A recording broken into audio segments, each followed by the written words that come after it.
فرق الإنقاذ تتمكن من العثور على الأستاذ المختفي في جبل المعسكر.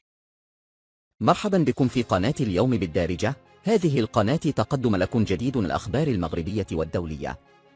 المرجو من المشاهدين الكرام الاشتراك وتفعيل جر الجرس لتلقي آخر الأخبار اليومية. كشفت مصادر من السلطة المحلية بإقليم ميدلت أن فرق البحث والإنقاذ تمكنت خلال الساعات الأولى من صبيحة اليوم الثلاثاء من العثور على الأستاذ الذي اختفى عن الأنظار منذ صباح الأحد الماضي أثناء قيامه برحلة ترفيهية إلى جبل المعسكر ضواحي تنفيت.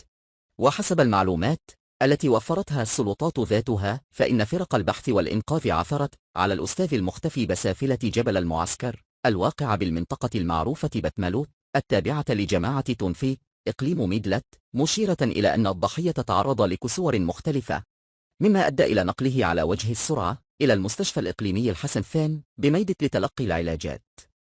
وأشرفت السلطة المحلية بقيادة توفيت على عملية البحث التي أطلقتها وشارك فيها أعوان السلطة والدرع الملكي والقوات المساعدة والوقاية المدنية، وتمت بتعليمات من عامل إقليم ميدلت وبمساعدة أبناء المنطقة.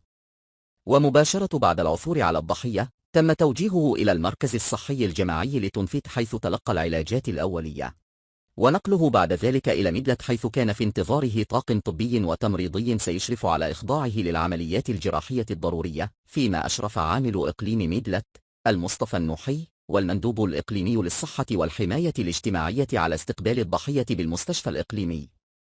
مرحبا بكم في قناة اليوم بالدارجة. هذه القناة تقدم لكم جديد الأخبار المغربية والدولية. المرجو من المشاهدين الكرام الاشتراك وتفعيل جر الجرس لتلقي آخر الأخبار اليومية.